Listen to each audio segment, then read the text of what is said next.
पाठ 8 बाधा तोड़ें, सबको जोड़ें। पाठ प्रवेश। प्रयत्नशील लोगों की लगन और परिश्रम दूरगामी परिणाम दे सकते हैं। ऐसे कर्मठ लोगों की कल्पनाओं को समझना कठिन होता है।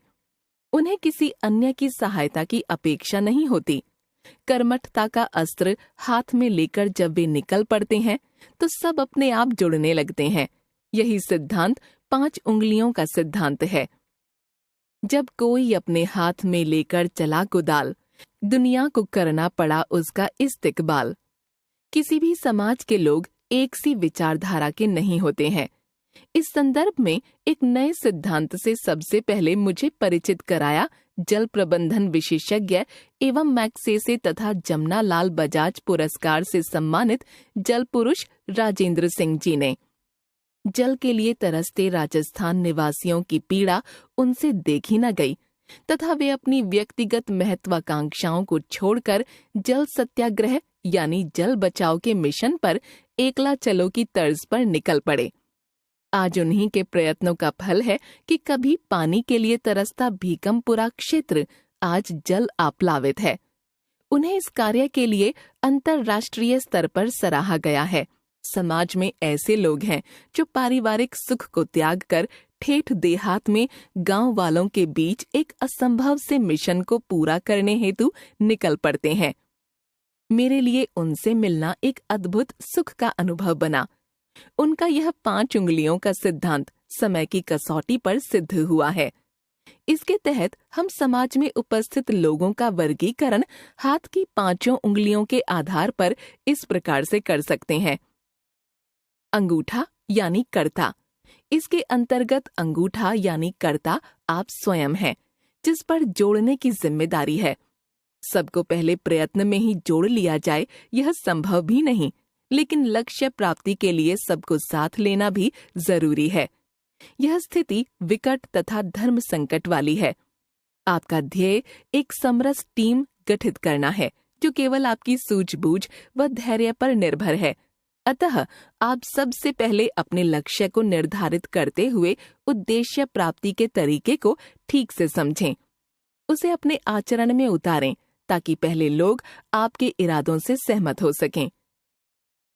तर्जनी यानी सकारात्मक एवं अग्र सक्रिय। तर्जनी अंगूठे के साथ मिलकर नृत्य की एक मुद्रा को प्रदर्शित करती है। समाज में कुछ लोग सकारात्मक सोच वाले होते हैं।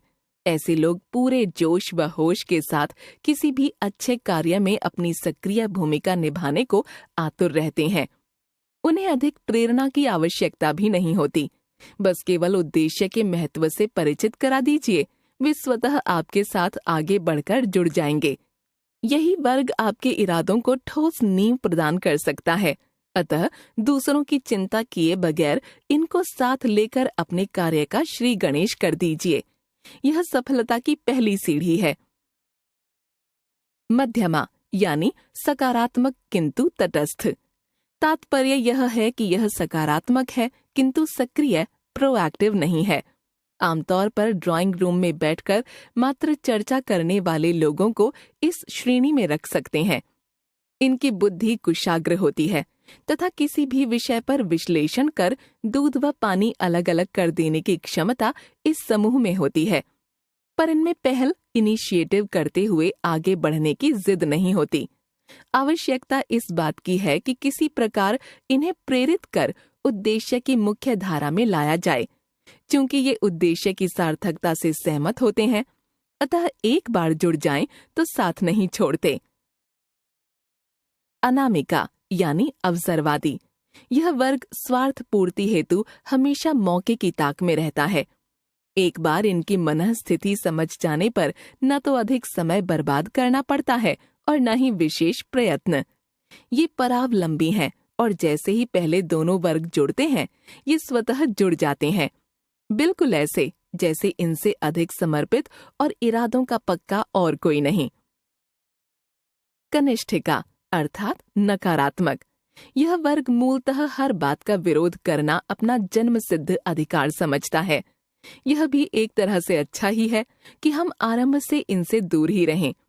इन छिद्रान्वेषी तत्वों की तुलना आप चूहों से कर सकते हैं, जो खाते कम हैं और बर्बाद अधिक करते हैं। ध्यान से देखिए, चूहे कभी भी बोरी ऊपर से काटकर अपनी भूख शांत नहीं करते, बल्कि नीचे से छेद कर सब बिखराते हैं।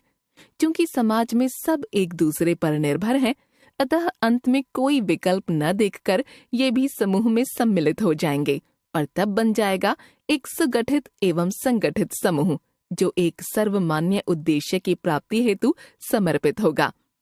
इस उदाहरण से स्पष्ट है कि नेतृत्व को पूरी समझ, सहनशीलता का परिचय देते हुए विभिन्न विचारों व मानसिकता वाले लोगों को धैर्य के साथ एकजुट करना होगा। पांचों उंगलियां एक मत होने पर मुट्ठी का स्वरूप प्राप्त कर लेती हैं, जो न केवल एकता का संदेश देती हैं, बल्कि कार्य संपन्नता हेतु दृढ़ इच्छा शक्ति का भी द्योतक है। कहा भी गया है, बंधी मुट्ठी लाख की, खुल जाए तो खाक की।